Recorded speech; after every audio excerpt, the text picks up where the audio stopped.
Bien-aimés dans le Seigneur, que le Seigneur vous bénisse. Alors, je suis reconnaissant encore à Dieu ce soir.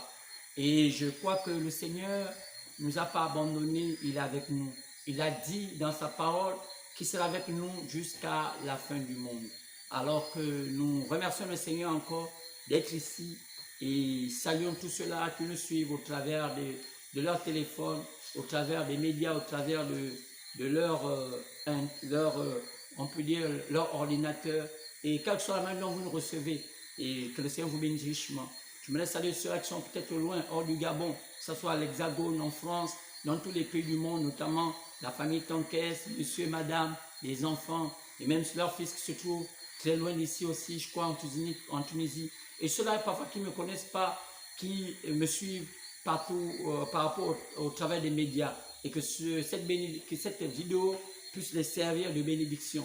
Et je pense qu'en suivant cette vidéo, ils pourront tirer quelque chose qui va faire changer leur pensée, qui va faire changer leur manière de voir désormais la vie. Et je remercie le Seigneur qui vous permet, au travers de ces médias, de pouvoir suivre ces prédications. Et prenez acte. Et je pense que nous sommes à un temps merveilleux. Nous sommes à un temps où il y a certaines choses qui doivent se dire. Et parfois, je pense que plusieurs n'avaient pas encore eu l'occasion d'écouter ce genre de choses. Et étant parfois dans leurs églises, bien dans leurs croyances, quelle que soit la croyance, mais au temps de la fin, il est prévu que la lumière va apparaître. Et nous croyons que cette lumière est en train d'éclairer aujourd'hui la terre. Et ça a commencé depuis l'Est, c'est parti au nord, donc à l'Europe, et c'est descendu vers l'Occident, donc l'Amérique, et enfin c'est descendu aussi en Afrique. Et la lumière est sur le point de quitter l'Afrique et maintenant de retourner là où elle est revenue, vers l'Est. C'est pourquoi je remercie le Seigneur du fait que vous soyez présents. Alors, ne manquez pas ces vidéos.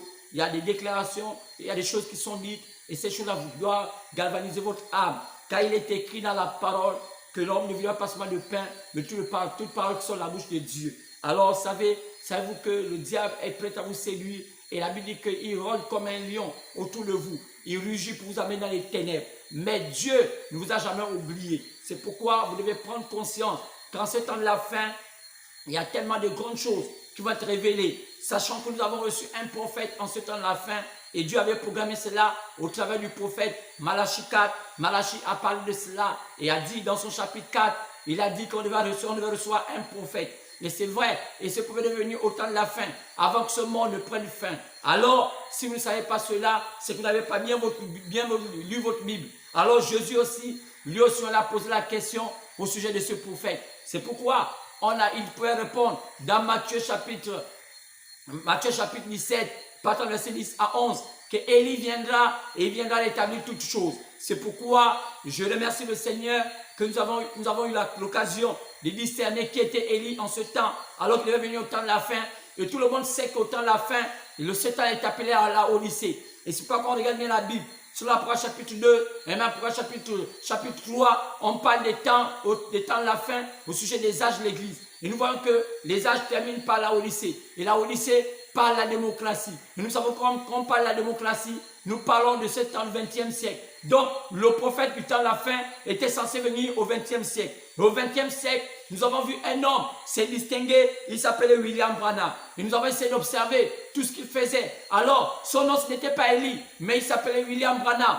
Comme de même, le Messie ne s'appelait pas le Messie, de même il ne s'appelait pas Emmanuel, il s'appelait Jésus. Il fallait le distinguer par les caractéristiques du Messie qui étaient produits par des prophètes au temps passé. Alors, donc le Messie qu'on attendait comme étant Emmanuel, alors qu'il est venu sous le nom de Jésus, alors ce n'est pas sur le nom qu'on devait le reconnaître, c'est par les actes qu'elle est posée. C'est pourquoi, au temps de la fin, pour reconnaître le message du temps de la fin, bien le message autant pour moi, il fallait qu'on distingue, qu'on voie au XXe siècle, comme c'était prévu, que le temps de la fin devait être ponctué par la démocratie. Comme on parle là, dans le chapitre 3, pendant verset 14 de la Odyssée. La Odyssée veut dire droit de peuple. Tous ceux qui savent, quand on parle de droit de peuple, on parle de la démocratie. Car c'est dans la démocratie qu'on parle de droit de peuple. C'est pourquoi, au XXe siècle, l'homme qui s'est distingué par rapport au message qu'on attendait, que l'humanité attendait, c'était William Marion Branham. C'est pourquoi, après cela, on croit que le temps des prophètes majeurs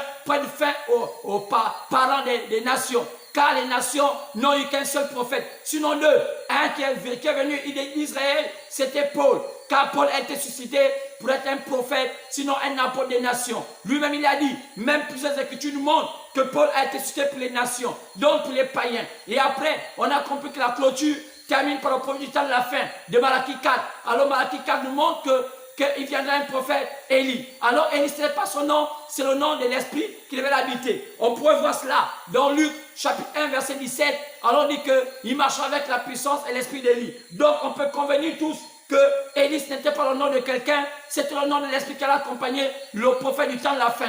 De même que le Messie n'était pas le nom de celui qui allait être le Messie, ou bien Emmanuel, ce n'était pas le nom de celui qui allait être le Messie, ou bien celui qu'on attendait, mais il s'appelait Jésus. Mais comment on a discerné cela? On a discerné cela par rapport au signe qui l'accompagnait. De même, le signe va accompagner. C'est pourquoi on remarque qu'au temps de la fin, il y a un signe qui accompagnait un homme. C'était William Branham. C'est pourquoi aujourd'hui, depuis 1965, qui nous a quittés, alors il nous a laissé les écrits. Comme Jérémie avait laissé les écrits lorsque le peuple d'Israël était en captivité en Babylone, alors Daniel, qui était parmi les prophètes, qui était en Babylone, devait regarder, consulter les écrits de Jérémie. Qu'est-ce que le prophète Jérémie avait dit? C'est pourquoi, chaque fois quand je vais ici, je peux simplement vous rappeler ce que le prophète William Branham avait dit par rapport à ce temps. Alors, parce que la Bible nous a montré, lorsqu'un prophète viendra parmi vous, qu'il va dire, comment on va discerner que c'est un vrai prophète? Lorsqu'il va dire des choses qui ne vont pas avoir lieu, alors ne le considérez pas, il n'est pas un vrai prophète.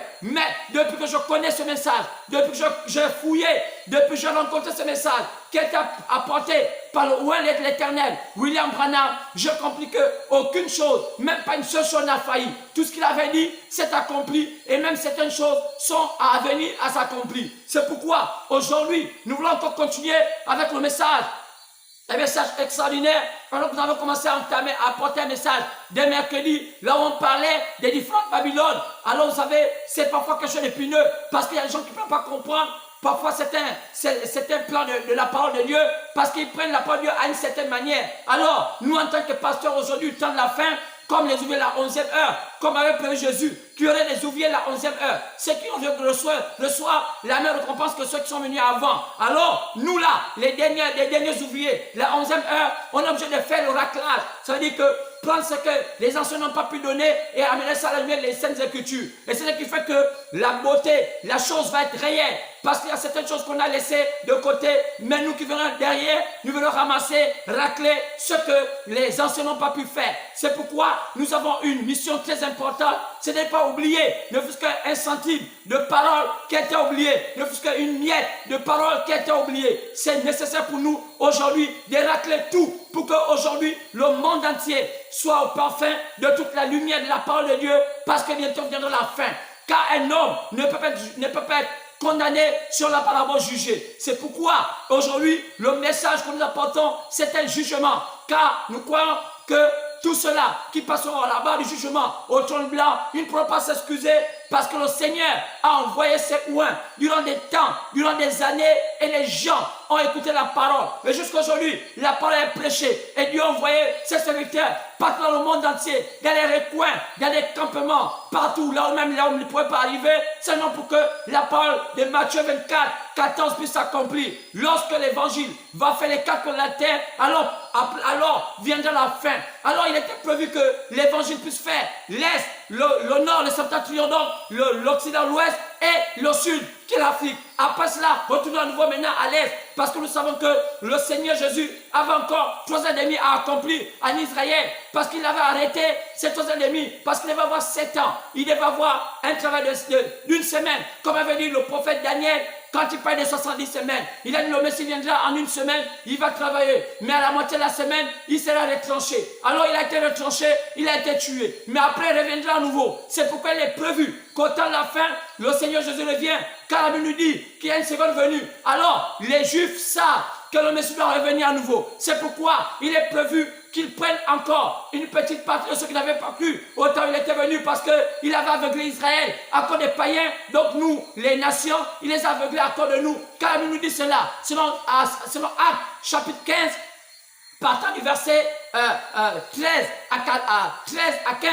Donc vous voyez, donc Dieu Israël, Dieu d'abord aveuglé Israël pour aller chercher un peuple qui va porter son nom parmi les païens. C'est pourquoi c'est très important de comprendre cela. C'est pourquoi aujourd'hui, nous en tant que païens, sinon ce n'est pas une injure, c'est juste une appellation qui nous localise, qui nous montre la catégorie des personnes que nous sommes, car nous savons que le monde a été peuplé par trois types de peuples. Il y avait les Juifs, il y avait les Samaritains, il y a les gentils qu'on appelle les païens. Selon les tribus de Noé, il y avait Sem, il y avait Japheth et il y avait Cam. Sem pour les Juifs, Japheth pour les Samaritains et Cam pour les païens. C'est pourquoi nous, en tant que païens, nous avons notre temps de visitation. Et notre temps de visitation a été marqué par 7 temps. Alors, le dernier temps, on appelle cela au lycée. Et aujourd'hui, nous sommes en plein là au lycée. C'est pourquoi nous avons commencé à porter ce message dès mercredi qui nous montre exactement comment fonctionnait le diable dans plusieurs domaines. Et nous avons compris que le diable qu'on appelle la bête, selon l'approche chapitre 12, on l'a toujours appelé la bête ou le serpent ancien ou le dragon. Tout ça, c'est le même être, mais qui change de fonction, qui change sinon de fonction, des attributs. Mais alors, c'est pourquoi, quand on a regardé la famille sur approche chapitre 13, on parle ici de 2 bêtes. Alors, c'est là où j'ai voulu vous instruire. Parlant de Babylone. Alors, souvent, il y a tellement de confusion parce que la bête a tout fait avec Babylone. Alors, ouais, ce nom Babylone, je vous ai parlé cela selon mon message passé de mercredi. Vous pouvez souvent cliquer Jean-Luc Moulanda. Vous allez voir ce message que j'ai apporté et je l'ai intitulé mercredi. La bête et ses différentes Babylone. C'était tellement important de comprendre cela. Et je pense que ceux qui n'ont pas eu l'occasion de voir cela, ils pourront aller là-bas pour mieux comprendre le message du jour. Car c'est un message important. Je parlais le mercredi 11 novembre 2020. Je parlais de la bête et ses différentes Babylone. Mais laquelle des Babylone donnera son pouvoir aux USA, dans les États-Unis d'Amérique, pour faire son image. Donc je parlais de la bête et ses différentes Babylone. Mais laquelle des Babylone donnera son pouvoir aux USA, dans les États-Unis d'Amérique, pour faire l'image à la bête. Donc c'est écrit. On a pris après chapitre 13, partant du verset 1 au verset 18. On a essayé d'élaborer cela. Mais aujourd'hui, je vais encore entrer dans les détails. Comme un chirurgien, lorsqu'il opère et il voit que l'angle n'est pas encore n'est pas encore sorti, alors il n'y a pas seulement ouvrir le ventre, mais il faut forcément qu'on essaie de regarder exactement où est le poison. C'est pourquoi, en regardant où est le poison, on voulait aller précisément sur la dernière Babylone. Alors, c'est pourquoi le thème de ce soir, je ne vais pas plus parler de plusieurs Babylones, mais je vais parler de la dernière Babylone. Car il y a une dernière Babylone. La Bible nous parle d'une dernière Babylone. Si vous regardez dans le livre d'Apôtres chapitre 17, la Bible parle de la dernière Babylone. C'est pourquoi mon thème ce matin, ce soir, autant pour moi, nous sommes à vendredi 13 novembre 2020. Je ne sais pas pourquoi on est tombé au 13. Vous savez, le vendredi 13 est un vendredi où les gens disent que c'est un vendredi soit pas de bonheur ou bien un vendredi de malheur. Et vous savez pourquoi les gens disent? Parce que vous savez, l'un des chefs des hommes de lumière fut tué un vendredi 13. Alors vous savez, les gens appellent soit un vendredi de la malchance ou un vendredi de la chance. Et quand je parle du chef des hommes de lumière, je vais parler de l'un des chefs des Templiers qu'on appelle les francs-maçons aujourd'hui. Alors il fut tué un vendredi 13. Mais pourquoi aujourd'hui ce message vient là, alors que nous parlons d'Apôtres chapitre 13? Parce qu'on va voir, on va naviguer sur les différentes bêtes et surtout de la dernière Babylone et tomber sur le communisme parce que le communisme aussi est basé sur le chiffre 13. Alors, c'est seulement intéressant de comprendre ces choses. Maintenant, vous allez seulement attacher vos ceintures, car il y a des choses que vous ne pouvez pas parfois comprendre. Parce que vous êtes parfois dans une espèce d'assemblée ou bien une espèce de croyance où on vous endort, où on vous donne une forme de réveil ou bien un placebo justement pour calmer vos manquements, bien vos douleurs. Mais ici aujourd'hui, le Seigneur Jésus va vous donner quelque chose qui va vous guérir à jamais. Et vous allez aller et vous allez totalement en paix. Alors seulement, attachez-vous à la parole. Soyez là et soyez en forme ce soir. Car la parole doit descendre. Et aujourd'hui, nous voulons intituler notre thème la bête et sa dernière Babylone. La bête et sa dernière Babylone qui donnera son pouvoir à une bête pour faire son image. La bête, écoutez bien, la bête et son image, non, je veux dire, la bête et sa dernière Babylone, qui donnera son pouvoir à une bête pour faire, à une bête qui fera autant que moi son dernière image, bien sa dernière image autant que moi. Alors, c'est un message capital. En tout cas, je vais résumer pour lui, on va parler de la dernière Babylone. Donc, il y a une bête qui va s'incarner dans une dernière Babylone qui donnera son pouvoir à une bête qui fera une image, qui fera l'image à la première bête. Alors, c'est ça là dont on veut parler. Et vous savez qu'on a déjà parlé que ce sont les USA, ce sont les Américains qui vont abriter la bête qui fera l'image. Donc, c'est aux USA, c'est aux États-Unis d'Amérique que le diable va faire installer la bête qui va faire l'image à la première bête. Et on a commencé à parler de cela. Et je crois que mon thème va être résumé dans tout cela. Et ce soir, c'est très important. Alors nous allons peut-être lire déjà nos Bibles parce que prendre nos Bibles. Et nous allons nous lever et nous allons écouter la lecture de la parole. Et après, nous allons essayer de développer notre sujet ce soir. Et nous allons avoir beaucoup d'exemples. Et nous allons avoir des preuves parce que notre parole n'est pas seulement sur des discours persuasifs, mais comme c'est l'apôtre Paul, mais elle est accompagnée par une démonstration de puissance. C'est pourquoi le diable ne peut pas empêcher la vérité d'éclore. Le diable ne peut pas empêcher le Seigneur de faire son travail. Car il est Dieu, il n'a pas changé. Le même hier, aujourd'hui, éternellement. Alors on va se lever et on va prendre Apocalypse chapitre 13.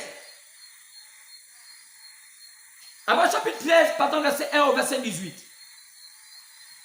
Nous sommes dans la bête et sa dernière Babylone. Et nous allons aussi prendre Apocalypse chapitre 17, verset 1 au verset 7. Prenons d'abord Apocalypse chapitre 13. Apocalypse chapitre 13, partant du verset 1 au verset 18. Et comme j'avais déjà lu le verset 1 au verset 18 à ma prédication précédente, je vais commencer à prendre juste le verset 11. Donc, Apocalypse chapitre 13, partant du verset 1 au verset 18, mais nous allons seulement prendre à partir du verset 11, parce que nous avons déjà lu ça la fois dernière, vous pouvez regarder dans YouTube. Même soir, vous allez lire. Apocalypse chapitre 13, partant du verset 1 au verset 18. Prenons à partir du verset 11. Puis j'ai vu monter de la terre une autre bête qui avait deux cornes, semblables à celle d'un agneau, et qui portait et qui parlait autant que moi comme un dragon. Elle exerçait toute l'autorité de la première bête en sa présence, et elle faisait que la terre et ses habitants adoraient la première bête, dont la blessure mortelle avait été guérie. Elle opérait des grands prodiges et même jusqu'à faire descendre du feu du ciel sur la terre à la vue des hommes. Et elle séduisait les habitants de la terre par les prodiges qu'il avait été donné d'opérer en présence de la bête, disant aux habitants de la terre de faire une image à la bête qui avait été blessée de l'épée et qui vivait. Et il lui fut donné d'animer l'image de la bête, afin que l'image de la bête parlât, et qu'il fit que tous ceux qui n'adoraient pas l'image de la bête fussent tués. Et elle fit que tous petits, et grands, riches, pauvres, libres et esclaves reçurent une marque sur leur main droite ou sur leur front, et que personne ne put acheter ni vendre sans avoir la marque, le nom de la bête ou le nombre de son nom, c'est ici la sagesse, que celui qui a l'intelligence calcule le nombre de la bête, car c'est le nombre d'un homme, d'homme, et son nombre est 666. Alors nous allons prendre après chapitre 17. Partant verset 1 au verset 7. Puis, un des 7 anges qui tenait les 7 coupes vint et il m'adressa la parole en disant, viens, je te montrerai le jugement. Viens, je te montrerai le jugement de la grande prostituée qui est assise sur des grandes eaux. C'est avec elle que les rois de la terre se sont livrés à l'impudicité. C'est du vin de son impudicité que les habitants de la terre se sont enivrés. Il me transporta en esprit dans un désert et je vis une femme assise sur une bête écarlate, pleine de noms de blasphème, ayant 7 têtes et 10 cornes. Cette femme était vêtue de pourpre écarlate et parée d'or, de pierres précieuses et de perles. Elle tenait dans sa main une coupe d'or remplie d'abominations et d'impuretés de sa prostitution. Sur son front était écrit un nom, un mystère, Babylone la grande, la mère des impudiques et des abominations de la terre.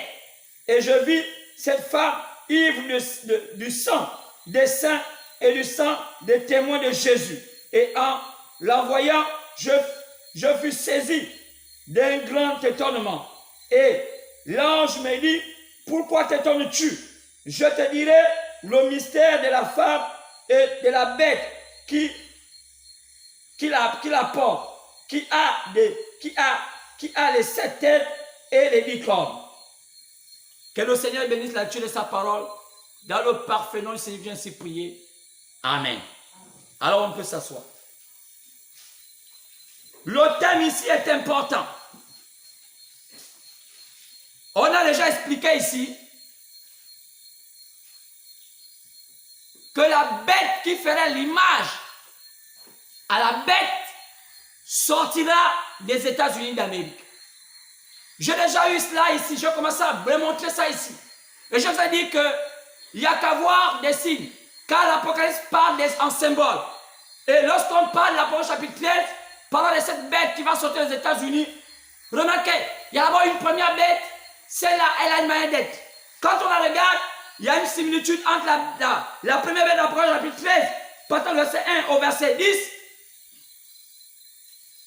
à la bête sur laquelle la grande prostituée est assise, parce qu'on remarque que après chapitre 13, on voit une bête qui monte de la mer, donc la mer donc des eaux. Et puis j'ai vu monter de la mer une bête qui avait 10 cornes. Regardez la similitude de après chapitre 13, partant du verset 1, et l'approche chapitre 17, partant du verset 1. Regardons bien. Ici, on dit, puis, un des 7 anges qui tenait les 7 coupes vint et il m'adressa la parole en disant, viens, je te montrerai le jugement de la grande prostituée. Ici, on appelle désormais la grande prostituée qui est assise sur les grandes eaux. Elle est assise sur les grandes eaux. D'abord, là-bas, vous voyez que la bête sort de l'eau et la grande prostituée est assise aussi sur les grandes eaux. C'est avec elle que les rois de la terre se sont enivrés et à l'impudicité. Et c'est du vin de son impudicité que les habitants de la terre se sont enivrés. Il me montra, il me transporta en esprit et dans un désert et j'ai vu une femme assise sur une bête. Donc vous voyez que cette femme qui était sortie cette bête qui était sortie de l'eau et cette femme-là, vous voyez, ont une connivence. Et c'est pourquoi, quand j'ai intitulé, et dans le message de mercredi, j'ai intitulé la bête et ces différentes Babylones. Et vous voyez ici, donc la bête a utilisé ce système babylonien qu'on appelle ici Babylone, mais dans différentes manières. Et vous remarquez qu'ici, donc, la bête de Apocalypse chapitre 13, lorsqu'on la parle au premier verset, on voit que c'est la même bête qui utilise la femme d'Apocalypse chapitre 17, partant du verset 1, lorsqu'on lit là. Parce qu'elle est assise sur cette bête. Donc, c'est cette bête. Et la similitude de savoir que c'est la même bête, c'est qu'elle est assise sur une bête et cette bête aussi a 10 cornes. Si on essaie de regarder, regardez bien. Et quand on parle, elle va vous dire qu'elle a dit, cette femme était vêtue de poudre. C'est l'opulence qu'elle avait. Elle avait tellement de choses, des bonnes choses pour lire tout. C'est pas ce qui m'intéresse le plus. Mais ce qui m'intéresse le plus, c'est de voir Apocalypse chapitre 17, pendant verset 7, on dit, l'ange me dit, pourquoi t'étonnes-tu? Regardez bien. Et on nous montre que je te dirai le mystère de la femme et de la bête qui la porte, qui a les 7 têtes et les 10 cornes. Regardez bien. Donc, on va remarquer que il y a une connivence entre la bête de l'Apocalypse chapitre 13, pendant verset 1, et cette bête-là sur laquelle la femme est assise, parce qu'elle a aussi 7 têtes et 10 cornes. Et quand on va aussi là-bas, c'est la même chose. Si on va aussi à Apocalypse chapitre 13, on va voir que cette bête qui sort de l'eau, elle a aussi 7 têtes et 10 cornes. Si on peut lire cela, vous allez voir. Vous allez voir que puis, je vais vous montrer les autres, toujours 8 bêtes qui avaient 10 cornes et 7 têtes. Donc, la même chose, la même bête, comme on voit ça dans Apocalypse chapitre 13, partant du verset 1, c'est la même bête que la femme, sur la femme qu'on voit dans l'Apocalypse chapitre 17, est assise. Et le lien, c'est qu'elle a 7 têtes, elle a 10 cornes, et la même bête là, aussi que la femme est assise là-bas, a aussi 7 têtes et 10 cornes. Donc, la même bête. Il n'y a pas de différence. Donc, la Bible parle d'une similitude.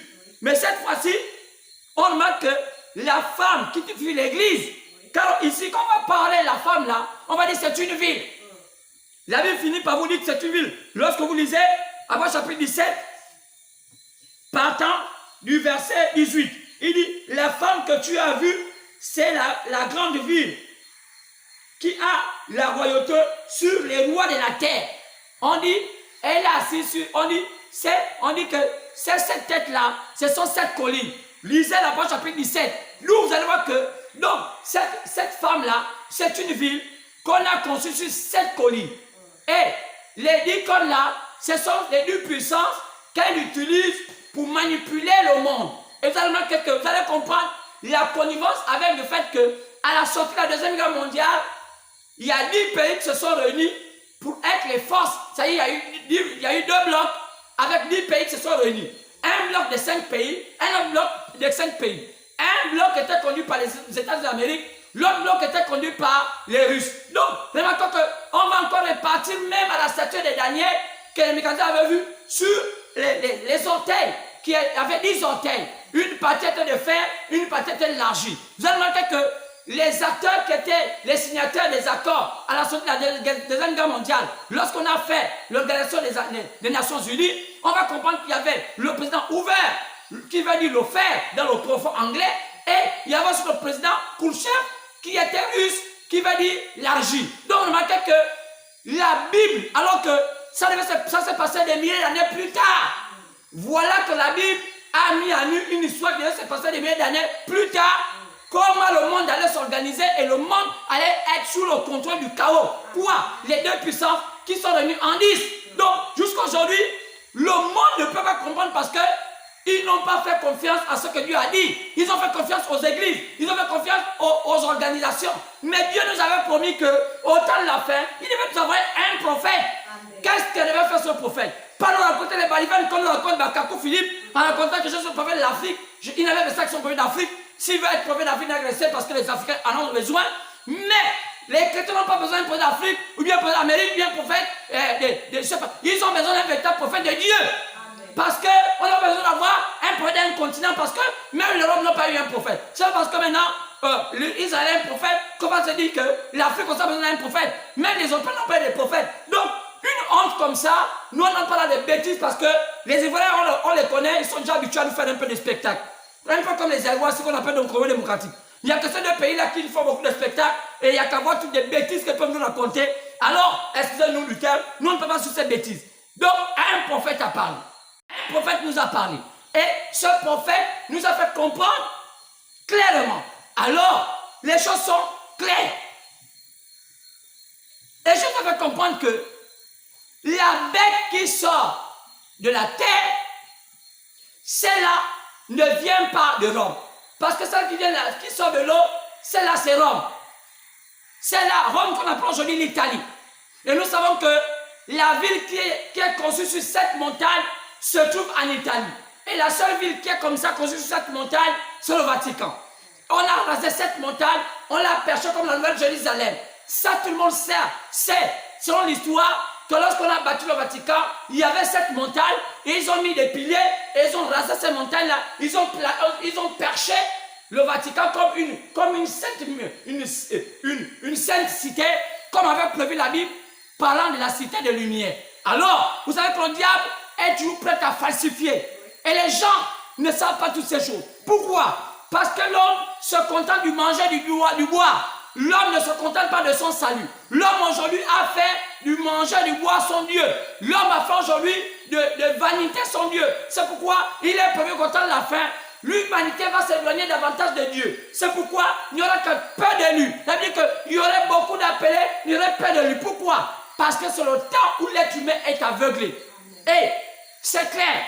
Alors, aujourd'hui, nous voulons naviguer sur la dernière Babylone que la bête va utiliser et qui donnera le pouvoir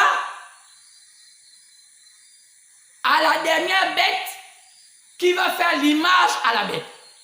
Donc, c'est pourquoi ici on a lu, après chapitre 13, partant verset 11. Là, on parle de cette bête qui fait l'image à la bête. Et on a dit que cette bête-là a les petites cornes comme un agneau et la bouche comme un dragon. On a conclu la famille que c'était le bison. Le bison, c'est une bête qu'on trouve qu'aux États-Unis d'Amérique, donc dans le continent américain. Et la Bible nous a pris ça en matière de symboles. Vous savez que l'Apocalypse est un livre de symboles. Alors, si on nous parle du bison, ça veut dire que en matière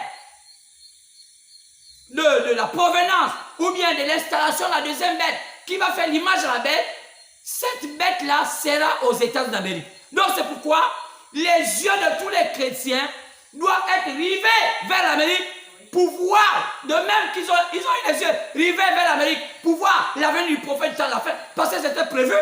La même chose aussi doit avoir des yeux rivés vers l'Amérique pour voir comment cette bête-là va être construite. Maintenant, il faut maintenant savoir comment cette bête sera construite et comment on va la reconnaître. C'est pourquoi on doit tous se référer au prophète du temps de la fin, comme Daniel se référait à Jérémie, pour savoir exactement qu'est-ce que ce prophète a dit au sujet de la construction de cette bête-là qui va faire l'image de la bête. Vous savez, c'est cette bête-là qui va permettre à l'humanité d'avoir la marque de la bête. On dit, c'est celle-là qui va faire en sorte que riches, pauvres, avec tout cela, les habitants de la terre, soient en accord avec la première bête. Donc, elle va animer une image qui va pousser aux habitants de la terre d'adorer la première bête. Donc, elle va amener les gens de la terre à aller adorer Satan. Mais avec quoi? Avec des prodiges. Elle va faire des choses extraordinaires qui vont détourner les gens de la foi. Alors, le seul pays qui pourrait faire cela, il n'y a que l'Amérique par rapport à sa technologie. Nous, vous allez remarquer que la technologie est tellement avancée là-bas que les hommes ne peuvent plus croire en Dieu. Le diable a pris ce pays en otage. Alors, regardons bien. C'est pourquoi vous remarquez que la majorité des gens de la terre, on peut dire 90%, bien 99% des personnes de la terre, tous les yeux sont braqués dans l'Amérique, pas pour regarder le chaos qui va tomber dans ce pays, mais pour admirer les prouesses technologiques que ce pays-là réalise. Mais pas pour la bonne cause du Seigneur, mais pour amener les gens dans les ténèbres. Parce que vous remarquez que la plupart des gens, par cette technologie-là, sont en train de s'embourber davantage et s'empirent. Comment faire? Dieu a parlé au travers d'un prophète. Cela ne va jamais faillir. Car c'est ainsi dit le Seigneur. Celui qui ne sait pas cela, il va se perdre. Car Dieu est en train de parler aujourd'hui. Même si les gens disent que non, Jésus n'est plus là. Mais Jésus a dit, il va jamais nous quitter. Il a dit, je vous enverrai les serviteurs. Matthieu 24, il dit, je enverrai mes anges dans les quatre coins de la terre pour rassembler mes élus. Lisez cela. Matthieu 24, verset 29, 32, 33, tout ça. Vous allez voir, j'enverrai mes anges dans tous les coins de la terre. Les anges veulent dire les messagers. C'est pourquoi aujourd'hui, le rôle que je fais aujourd'hui, c'est le rôle d'un ange. C'est le rôle d'un messager. Car le mot ange ne doit pas être pour nous un sacrilège. C'est un mot qu'on doit s'habituer. Car un ange veut dire un messager, un envoyé, un ambassadeur de Dieu. Donc, chaque prédicateur, les vrais prédicateurs de Dieu, ce sont des anges. La Bible nous a dit que vous allez même loger et héberger les anges sans le savoir. Et les gens ont-ils imaginé des gens seulement, des anges, les anges dans la forme théophanique? Non, mais il y a des anges qui sont physiques. Daniel en a vu un. Il a appelé cet ange l'homme Gabriel. C'était un homme. Ce n'est pas un sacrilège de reconnaître. Quand William Branham dit que l'ange de l'église, c'est le pasteur. Donc, c'est important. Maintenant, avant d'aborder cela, j'avais une question venant d'un frère appelé le frère Eric. Je voulais vous savoir, vous tous ceux-là qui font des commentaires et qui posent des questions à travers les commentaires. C'est une question pertinente. Il pouvait poser la question en disant, question de frère Eric.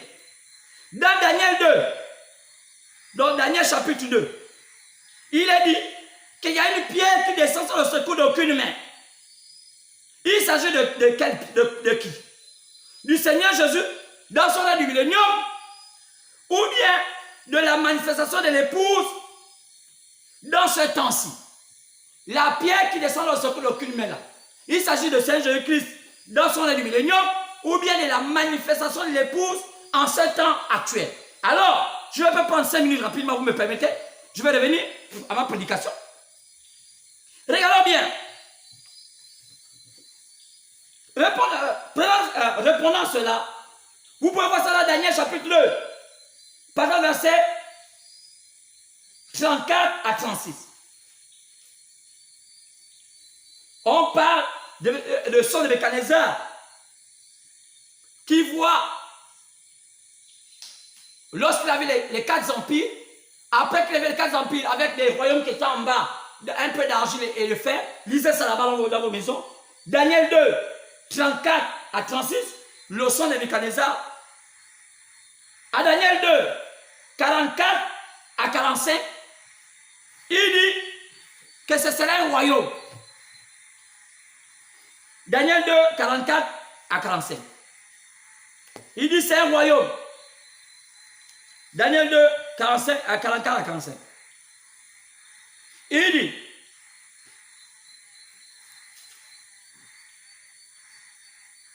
dit, dans ce temps, dans le temps de ces rois, le Dieu des cieux suscitera un royaume qui ne sera jamais détruit et qui ne passera point sous la domination d'un autre peuple. Il brisera et anéantira tous ces royaumes, tous ces royaumes-là, et lui-même subsistera éternellement.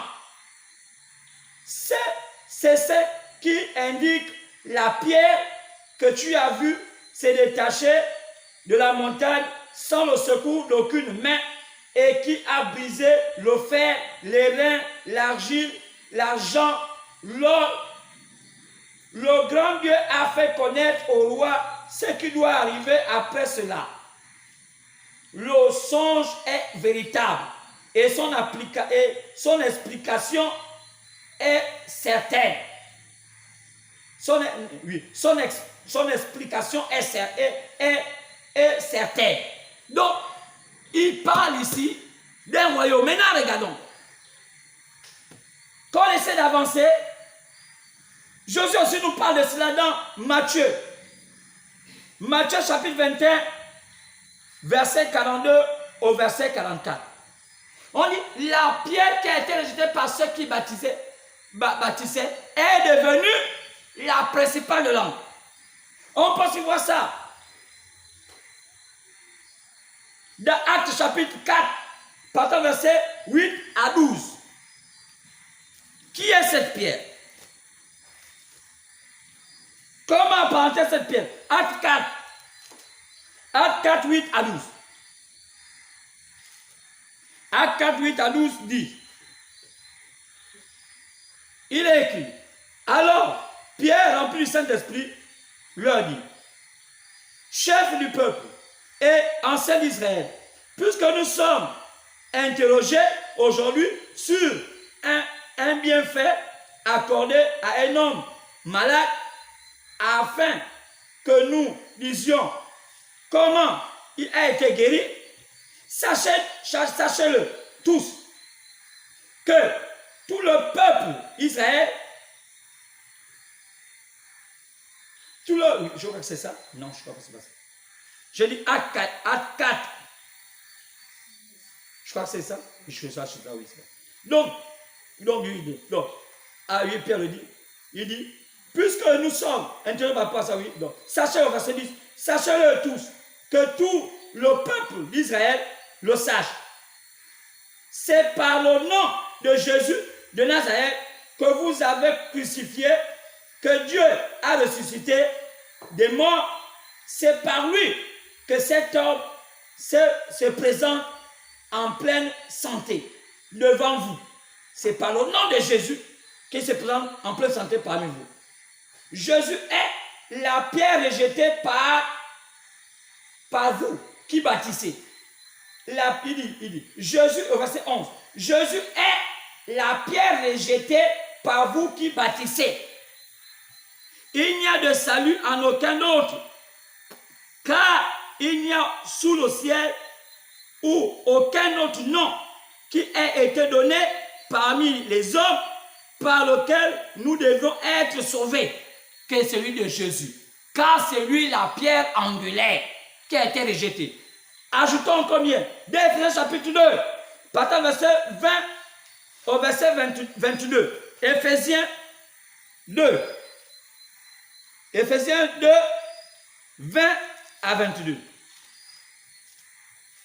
Que dit Éphésiens, dit l'apôtre Paul par rapport à cette pierre? Éphésiens 2, 20 à 22. Écoutez. Que dit l'apôtre Paul par rapport à ça? Il dit, vous avez été édifiés sur le fondement des apôtres et des prophètes. Jésus lui-même étant la pierre angulaire. En lui, tout édifice bien coordonné s'élève pour être un temple saint dans le Seigneur. En lui, vous êtes aussi édifiés pour être une habitation de Dieu en esprit. Donc, ici, là, qu'est-ce que cette pierre fait lorsqu'elle descend sans le secours d'aucune main? Ici, Dieu montra au prophète Daniel toute la procédure que Dieu devait utiliser pour détruire tous les royaumes partant de la Babylone, passant par les Mèdes et les Perses, passant par l'Empire grec, et enfin passant aussi par l'Empire romain, qui va terminer par l'Empire mélangé de fer et l'argile. Donc, il y a un processus que Dieu va utiliser. Il y a un processus, il y a un pouvoir, il y a la légation de pouvoir que Dieu va utiliser pour faire accomplir son plan parfait. Si on prend l'exemple, regardez bien. Quand on regarde l'histoire de Daniel, lorsqu'il était en Babylone, regardez bien l'histoire.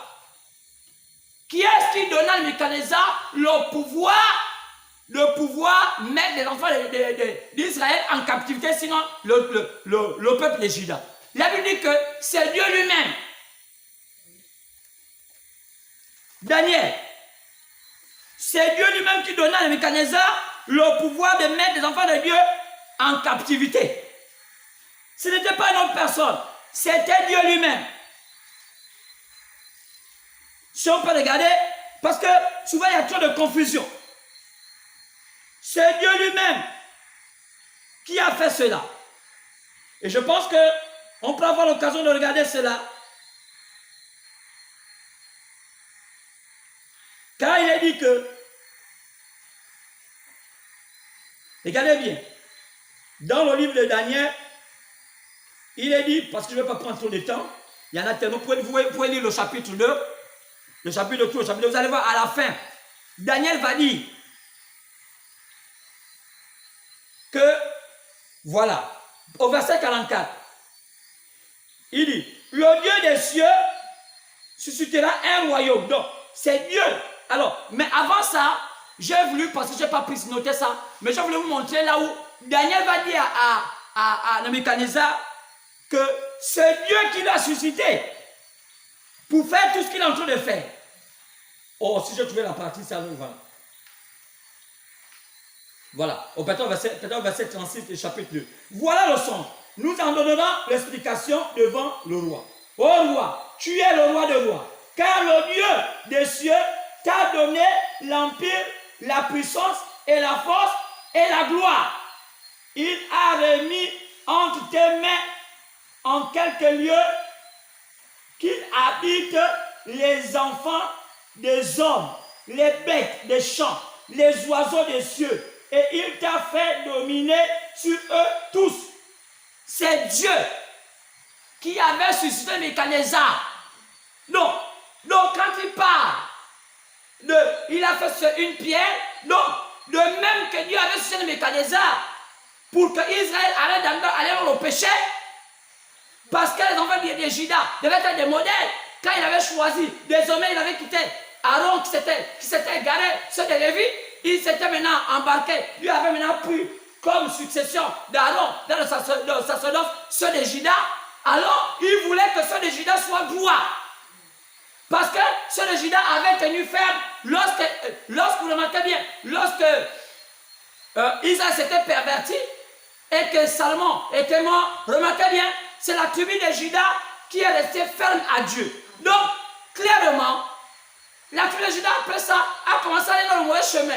Qu'est-ce que Dieu a fait? Il a suscité le Nebuchadnezzar pour amener, Dieu a-t-il suscité des forces pour amener ces enfants dans le droit chemin. Et c'était tout comme ça. Donc, après ça, Nebuchadnezzar, comme étant un homme de ténèbres, a commencé à faire ce qui n'était pas bien aux yeux de Dieu. Alors, qu'est-ce que fait Dieu? Dieu a permis que l'homme de Nebuchadnezzar soit brisé. Il a commencé à devenir une bête. Mais qui a amené les forces à ce que Nebuchadnezzar boucle de l'herbe? Dieu utilisait la nature. Nebuchadnezzar est devenu fou. En réalité, il est devenu fou. Jusqu'à ce qu'il est mort fou. Alors, remarquez que après ça, Dieu a permis que le roi de Nebuchadnezzar puisse être brisé. Quoi? C'est cette pierre-là qui a continué à dégringoler, détruire le royaume de Babylone et donner le royaume de Babylone à un autre royaume qu'on appelait les Mèdes et les Perses. Les Mèdes et les Perses se sont embourbés. Dieu a suscité encore un autre royaume, le royaume de la Grèce, pour détruire le royaume des Mèdes et des Perses. Après, les Mèdes et les Perses commençaient à être tellement puissants sur la terre. Ce sont eux qui ont organisé la civilisation du monde. Il n'y a qu'à voir comment le monde a marché avec la civilisation grecque. Alors, donc, Dieu a compris que si les saints comme ceux-là, non, tout ça c'était dans le plan de Dieu. Il suscita Rome. Rome brisa la civilisation des Grecs, de la Grèce. Mais en fait, Rome est devenue la précédente puissance.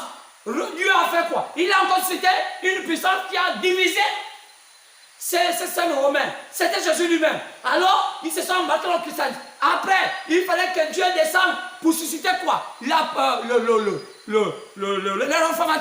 réformateur, comment on appelle, Luther, pour briser le système catholique. Tout ça, c'est la pierre qui est en train de descendre. La puissance de Dieu. Maintenant, à la fin, quand cette puissance-là s'établit comme étant l'image de la bête, et sous l'impulsion de la grande prostituée, Dieu suscite encore une autre puissance. Lisons. Après chapitre 17. Dieu suscite encore une autre puissance. Partant du verset 16 jusqu'au verset 17. Les 10 cornes que tu as vues, là, haïront maintenant la prostituée. Cette fois-ci, elles ne seront pas que la prostituée, maintenant ils vont haïr la prostituée. Alors que les 10 cornes ont été commandées par la bête.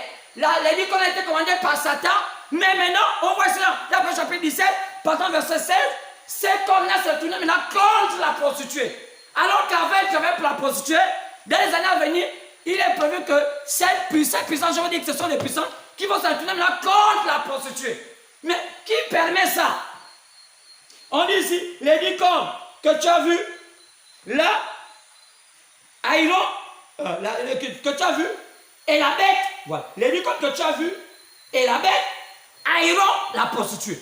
Les icônes que tu as vu, et la bête, et même la bête encore va maintenant haïr encore la prostituée. La dépouilleront, la mettront nue, mangeront sa chair, la consumeront par le feu. Au verset 17. Car Dieu a mis dans le cœur, dans le cœur de ces icônes et la bête, d'exécuter son dessein. D'exécuter son dessein et d'exécuter un même dessein.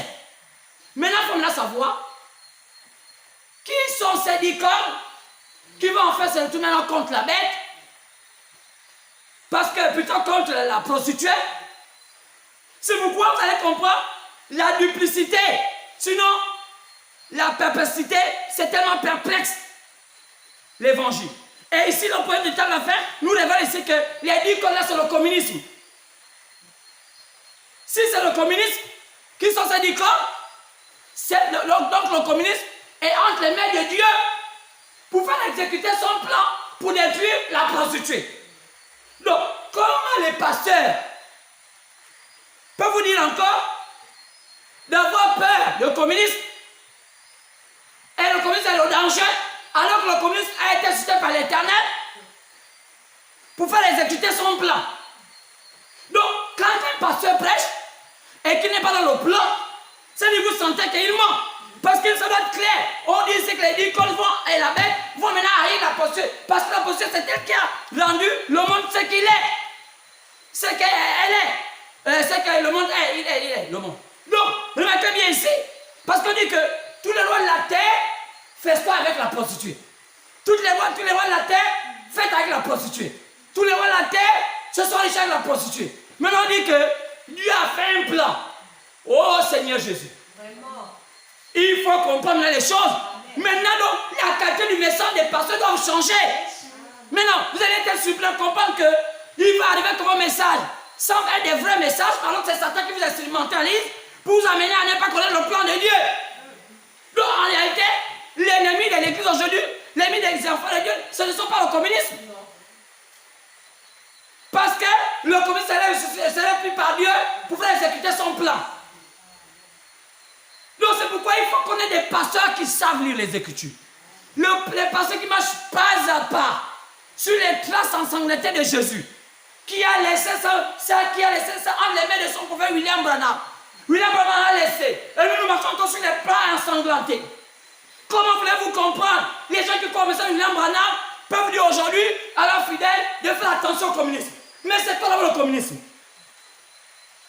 Quand les pasteurs vous disent aujourd'hui, oh, il y a un nouveau ordre mondial. Oh, c'est l'Illuminati. Mais c'est surpris de comprendre que les formations ne font pas partie des religions. On les appelle des athées. Les formations font partie de quatre qu'on appelle le communisme. Les communistes. Pourquoi communistes? Mais allez-y voir le creuset, sinon l'histoire du communisme. À quel niveau le communisme est arrivé? Et vous serez même surpris. Est-ce que vous savez qu'aujourd'hui, la guerre se fait aux États-Unis entre les républicains et Donald Trump et les démocrates? C'est vous ne pas ça. Mais Donald Trump, c'est pas un homme d'affaires. Qui sont les hommes d'affaires? Qui les soutiennent? C'est le système communiste. En réalité, pourquoi on a soupçonné que ce sont les Russes qui ont fait passer Donald Trump au pouvoir aux États-Unis? Parce qu'en réalité, Donald Trump était un maillon du communisme. Tout homme d'affaires sur la terre était un communiste. Tout franc-maçon était un communiste. On peut voir les appellations. Quand on passe sur le communisme, on entend des mots qu'on appelle camarades. On appelle compagnon. On appelle ça chez l'hôtel des communistes. Mais allez-y voir les livres maçonniques. Le livre d'Anderson. Le livre d'Anderson. Dans le livre d'Anderson, on parle aussi, dans le livre maçonnique d'Anderson, écrit par Anderson, on parle des compagnons. Pourquoi les mêmes mots compagnons qu'on voit dans le communisme, on voit c'est ça dans l'ordre maçonnique? Parce qu'il y a une connivence entre l'ordre maçonnique et le communisme. Donc, la franc-maçonnerie ne serait pas un danger pour l'Église. Non, monsieur. Non, monsieur. On peut démontrer de A à Z que la franc-maçonnerie ne serait jamais un danger pour l'Église. Qui a de l'argent pour l'église? La grande prostituée.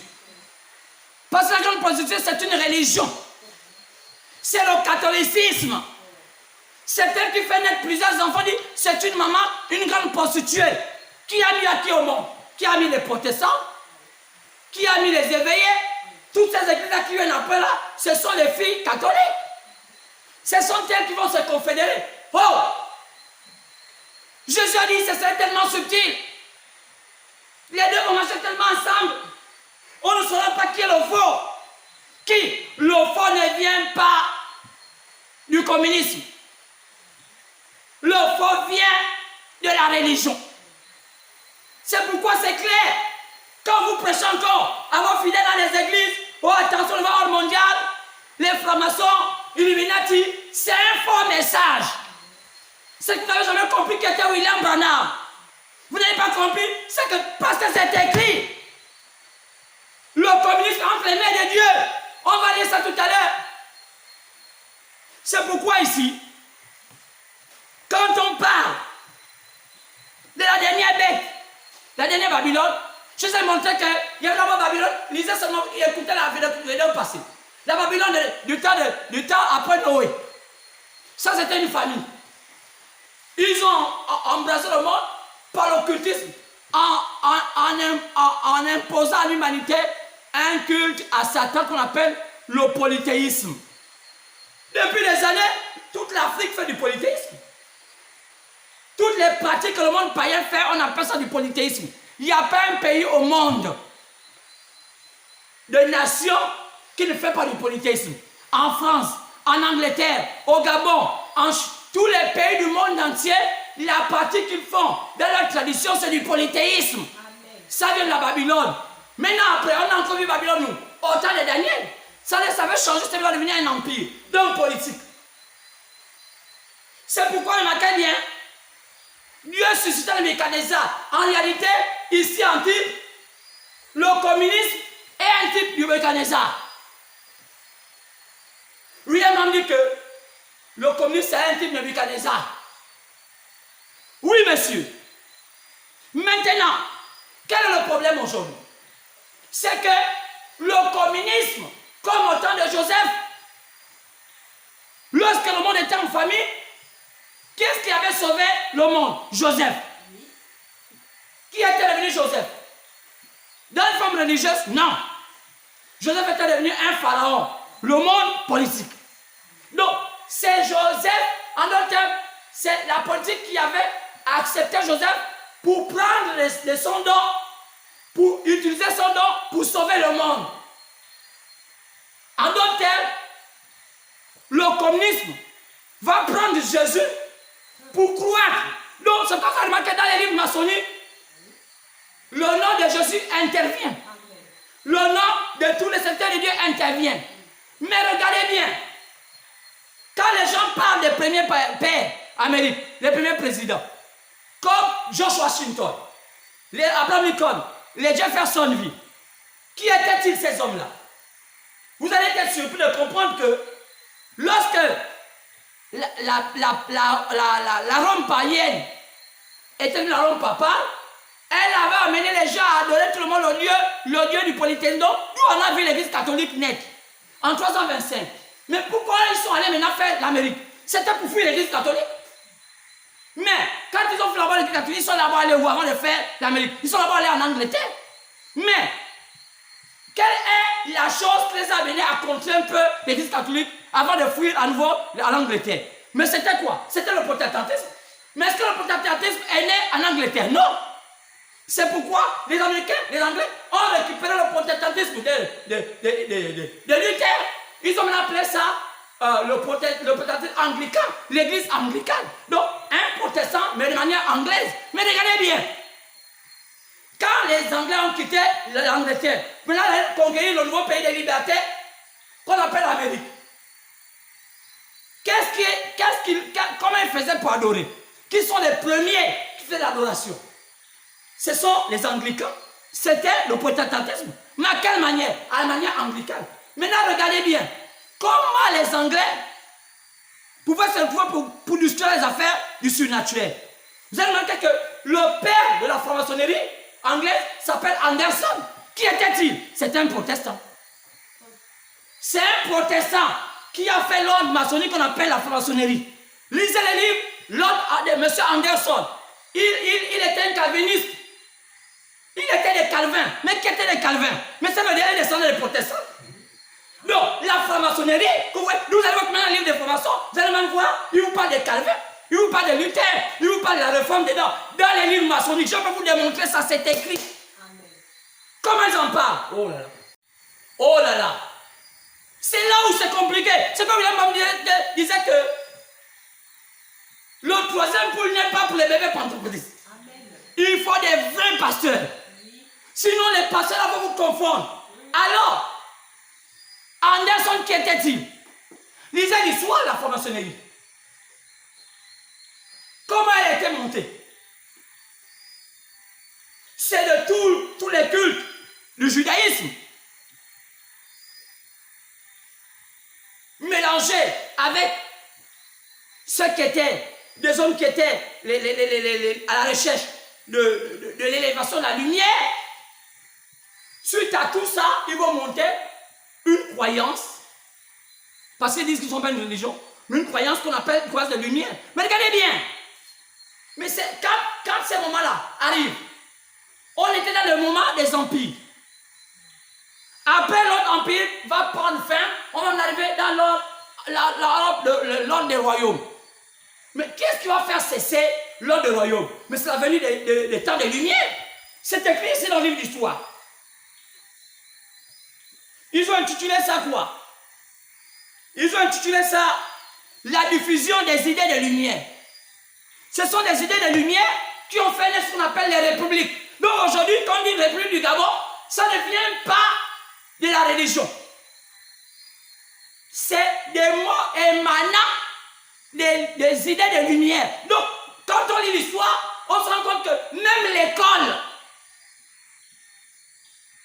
faire les études, avoir des diplômes, apprendre le savoir, comment écrire, comment compter, ce sont des hommes de lumière qui ont demandé que désormais, ça doit être gratuit pour tout le monde. Quoi donc?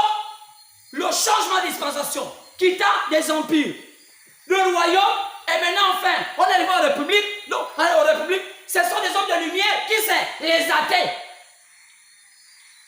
En d'autres termes, les aïeuls des francs-maçons.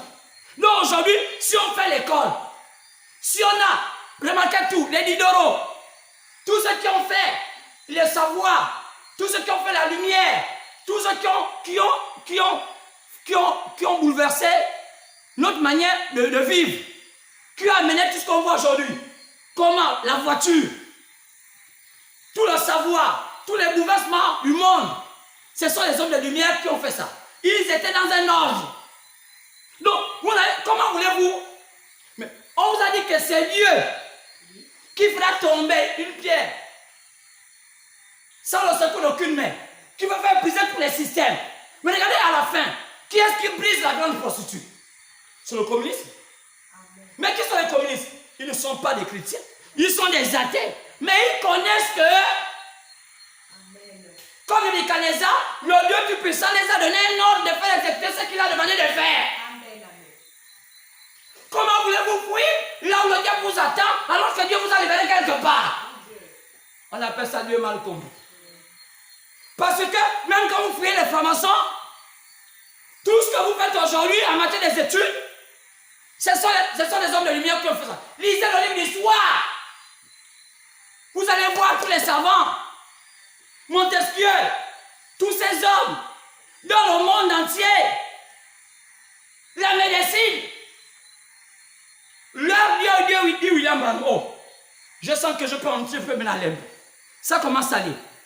Bien aimé, c'est là où c'est compliqué à comprendre. C'est cela, l'origine. Donc, le problème c'est que les Babylones qui ont succédé vont finir par être une autre Babylone, la Babylone Église. Donc aujourd'hui, la Babylone qui amène les enfants de Dieu dans les ténèbres, c'est la Babylone religion. Donc la dernière Babylone n'est pas athée, parce que parmi les premiers c'était des athées comme au temps de Nebuchadnezzar, ils étaient des athées. Ils ne croyaient pas au Dieu d'Israël. Ils le respectaient. Mais la dernière des Babylone, elle qu'on voit dans le chapitre 17, celle-là, elle est religieuse.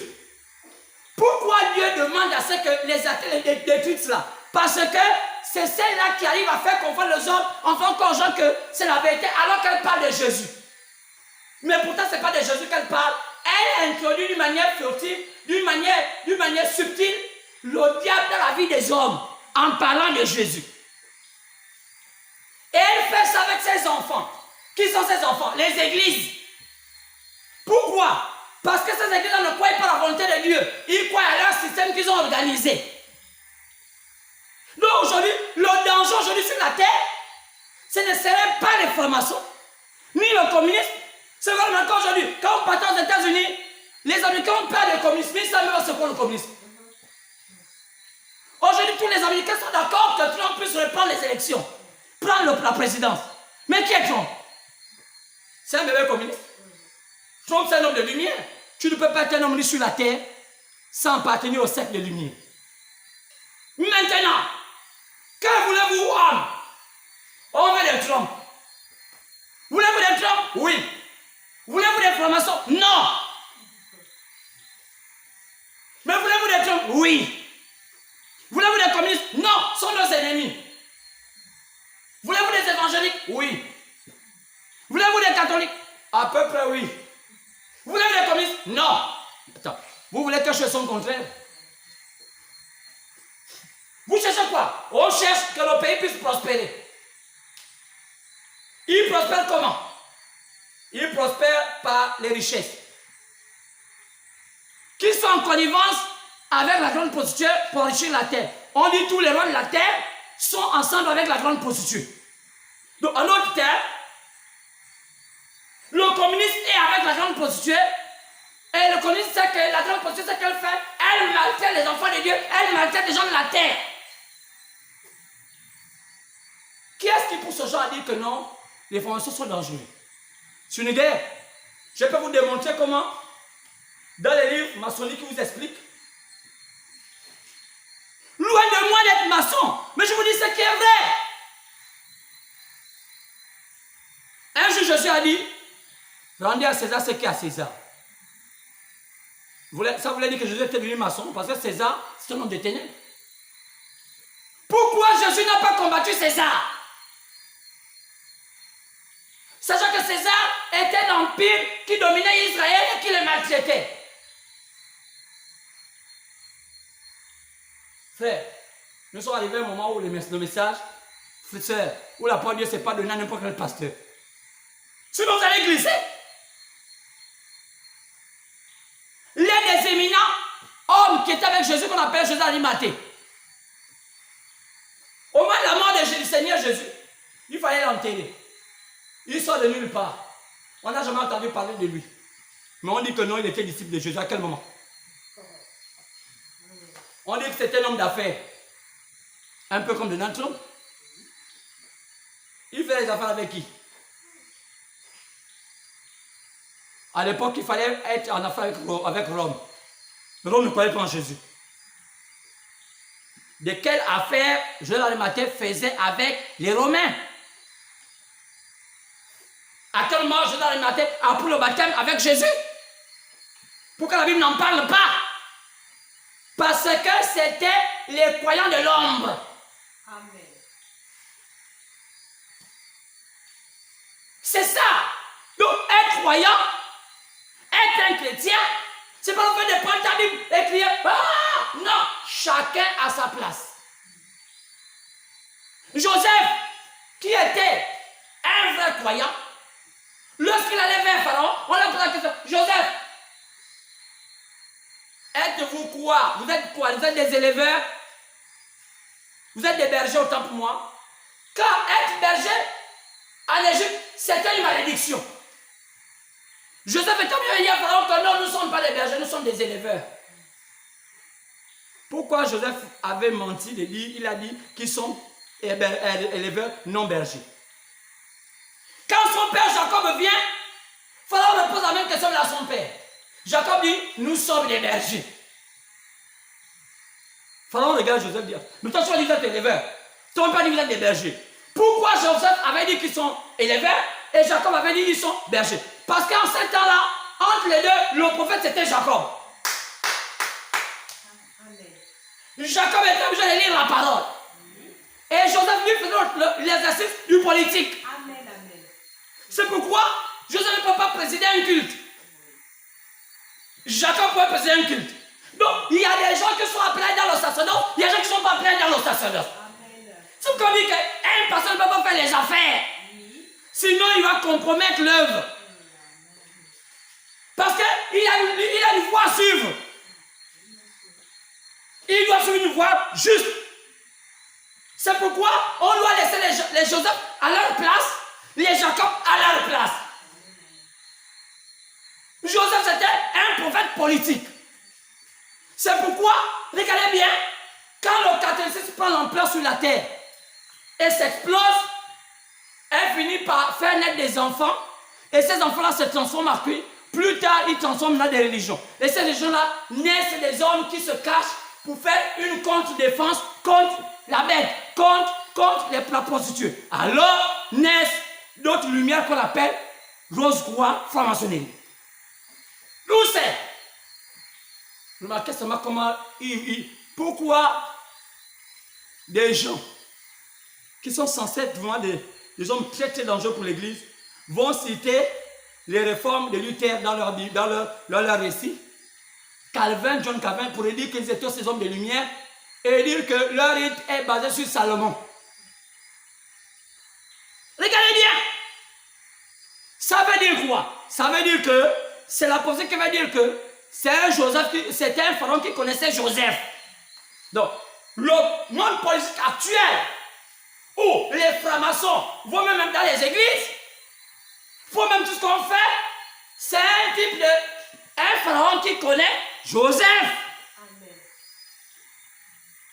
Parce que tout le monde, même si quelqu'un ne va pas à l'église, reconnaît que Jésus-Christ est un Seigneur. Mais il va arriver un moment qu'on est en train d'aller maintenant où un pharaon qui ne va pas connaître Joseph. Quoi? Il va persécuter en fait Israël. William Branham, il dit que ce serait un pape qui ne connaît pas le fait de dire qu'il y a la liberté d'expression. Quoi c'est? C'est là où arrive la tribulation. Qu'est-ce qui va se passer? Je vais aller lire un peu William Branham. Ça va vous aider. Peut-être que vous ne comprenez pas ces choses. Allons-y, écoutons. Dans le message appelé l'Éden de Satan, page 7, il dit, page 7,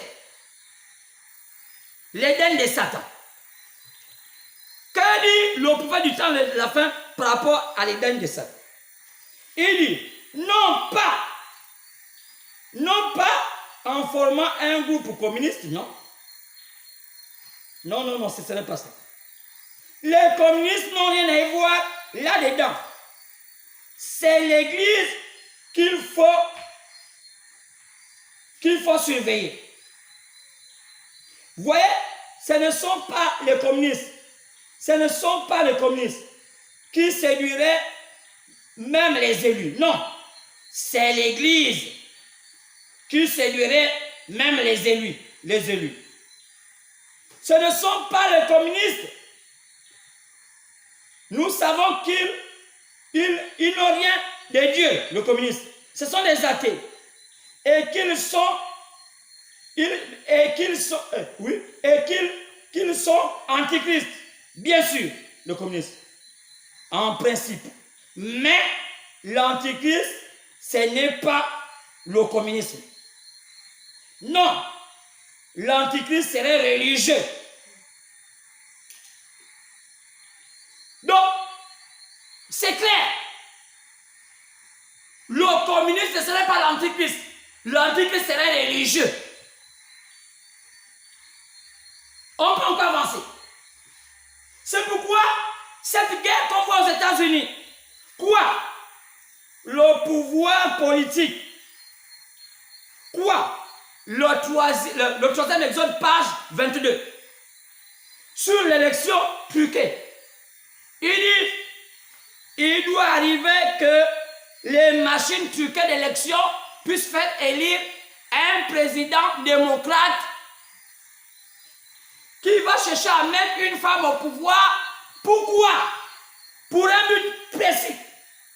Le but précis, c'est que, ça c'est le troisième exode, page 22.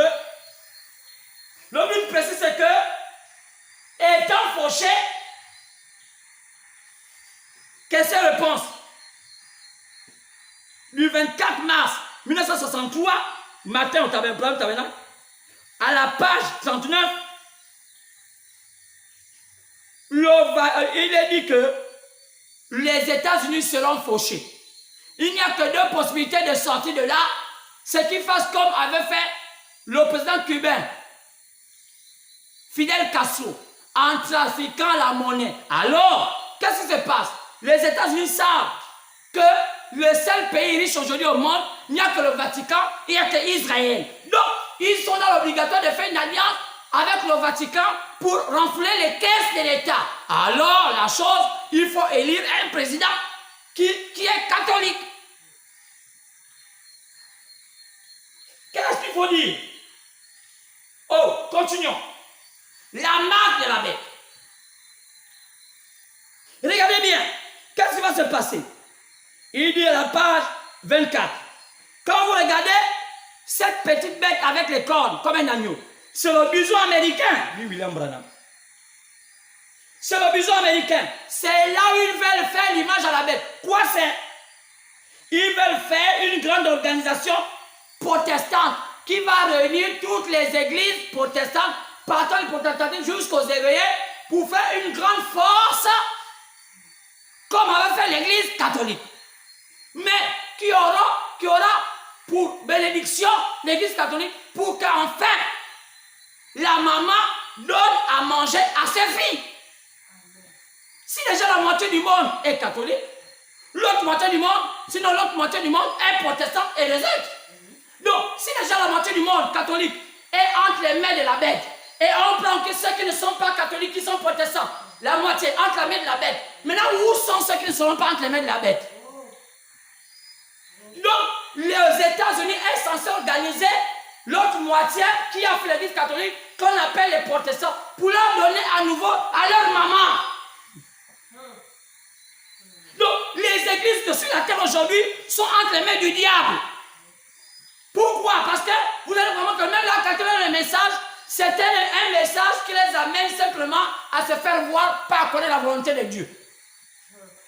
C'est pourquoi il dit, à la page 25, les catholiques et tous les protestants, donc les éveillés, vont faire un travail. Ils vont combattre le communisme. La marque, la bête, page 25. Les catholiques et les protestants et le reste vont combattre le communisme. Ils vont combattre la franc-maçonnerie. Quoi c'est? Comment ça, pasteur? C'est la vérité. À la page 24 et à la page 25, ils sont, la marque la bête, ils sont censés placer à Rome un pape américain.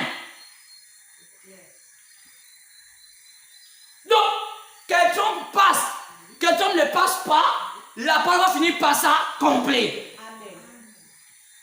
Donc, si Trump est là, c'est seulement juste pour étaler les échéances. Mais en réalité, même Trump lui-même aussi va tomber dedans parce qu'il est un businessman. Il ne va pas échapper parce qu'il est un évangélique, donc c'est un protestant. Donc finalement, tôt ou tard, ils vont s'entendre avec Joe Biden. Parce qu'ils vont s'entendre. Qui est-ce qui est piégé? Les Américains.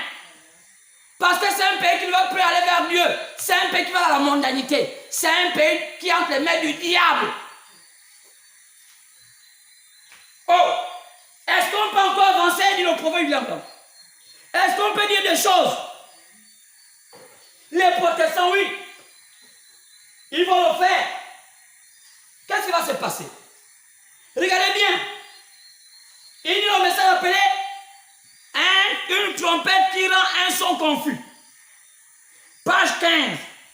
Dieu va utiliser le communisme pour mettre fin au système de cette terre. Dieu va utiliser le communisme. Mais le communisme aura une fin. C'est qu'on remarque que dès la première étape, le nouvel ordre mondial qui arrive doit normalement être géré par le communisme pour mettre d'abord fin au système religieux qu'on appelle catholique. Donc en réalité, si vous combattez le communisme qu'on appelle les francs-maçons d'autres termes, je vais vous démontrer ça, Dieu voulant. Précisez ça même dimanche, c'est que vous allez à l'encontre de la volonté de Dieu. Donc en réalité, le nouveau monde qui va, où Dieu va installer le millénium, c'est un monde où on va coopérer avec les communistes, donc avec des hommes de lumière. Il n'y aura plus, on n'a pas besoin de religion, parce que le Vatican va prendre fin. Alors, le communisme serait détruit à la fin. C'est pourquoi il y a encore notre guerre qu'on appelle Gog et Magog. C'est comme Gog là, c'est un mot russe. Gog et Magog vient où? Gog et Magog vient après l'Armageddon, parce que la première bataille c'est l'Armageddon. Donc, ce que nous sommes en train de suivre aujourd'hui, c'est l'Armageddon. On va voir que l'Armageddon intervient au 4e saut. Dit William Branham. L'Armageddon intervient au 4e saut. Oh, j'avais mis note tout à l'heure. Les 16 âges de l'église. Page 270. William a dit que la lame de l'épouse se fait au 4e saut. Pourquoi? Parce que c'est là où se passe l'Armageddon. Et on dit que c'est au 4e saut qu'il y a le mélange entre le cheval blanc, le rouge, le noir et le pâle, et le noir, le blanc, le rouge, le noir, pour former le cheval pâle. Donc, au 4e saut, c'est le cheval pâle. Donc, il y a le mélange. C'est au 4e saut que l'image de la bête est créée. C'est au 4e saut que les protestants forment leur image. Et nous sommes maintenant aujourd'hui au 4e saut. Cette confédération est déjà là. Le monde est piégé. Oh, mais où est l'épouse? William l'a dit que l'épouse doit être dans le palais. C'est quoi dans le palais? Oh, il y a des choses que je ne vais pas dire tout ici. Les gens sont préparés pour les élus. Maintenant, si tu veux écouter cela, saute. Dis Seigneur, je veux entendre. Pourquoi dans le message appelé le chef-d'œuvre et la lèvre William a vu la marche de l'épouse? Pourquoi au début la vie de l'épouse prendre un côté tordu? Parce que le message des prédicateurs n'était pas en harmonie avec le plan de Dieu. Ça peut marcher l'épouse un côté. Amen. Et il a prié, reviens. Reviens comment? Par la parole. N'imitez pas le message de la dénomination. N'imitez pas le message de ce monde. Suivez la parole de Dieu. Qu'est-ce qui amène l'église à tituber? William en parle de la vision de l'épouse lorsqu'elle défile. Le défilé de l'épouse. Le message appelle enlèvement. Oui, monsieur. Le peuple voyait le défilé. L'enlèvement, page 15. Oh, on peut voir cela. Oh, on a peut-être l'occasion. Frère, Dieu, le peuple de Dieu a vu le défilé de l'épouse. Dans l'enlèvement, le message appelle enlèvement. Et le message aussi appelé le chef-d'œuvre. Il a vu l'épouse prendre un côté. Il a dit, revenez à la parole. Quand ce n'est pas le communiste à qui on combat. Notre ennemi, c'est la grande prostituée. C'est la dernière Babylone. La dernière Babylone est appliquée sur une église l'église catholique. Et elle fait quoi? Elle fait les enfants. Ces enfants, ce sont les éveillés. C'est pourquoi les éveillés ne peuvent plus comprendre la vérité de la parole. Ils sont aveuglés, ils sont aveuglés leurs fidèles. Qu'est-ce qu'ils veulent? Ils pensent à un monde meilleur. Alors qu'il y a une soudaine qui arrive. Oh! Alors nous sommes au temps de la fin. Alors qu'il me reste à peine 2 minutes. Oh, j'avais beaucoup à vous dire. Je suis passé. Il dit, il vient par là. Il dit, le Seigneur utilisa qui? Il dit, ce serait.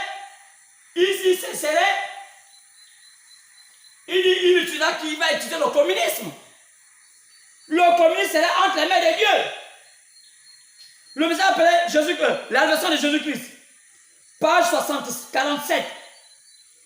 Le communisme serait entre les mains de Dieu. Le message appelé les 10 vierges. Les 10 vierges. Page 47.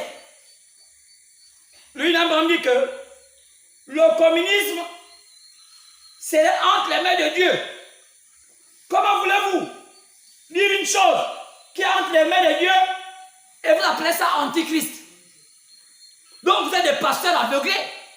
Oh, on a beaucoup de choses à parler. Sur qui? Sur... Oh, on va voir que le dimanche prochain, on va en parler. On va parler de la prostituée, de son image et du communisme. Vous allez voir que on va comprendre la différence entre la prostituée, son image et le communisme. Amen, amen. Il faut éviter, pasteur, redresser la barre. C'est vous qui faites de William Branham un faux prophète. Il a dit la vérité, mais vous êtes possédés. Alors, dormez bien. Suivez bien cette vidéo à dimanche. Que l'épouse ne prenne le pas. Quand elle avait déjà titubé, c'est le temps de prendre le pas. Cessez de condamner le communisme. Laissez le communisme tranquille. Soyez cachés quoi dans le palais. Allez le trouver dimanche. Dieu voulant. Que Dieu vous bénisse.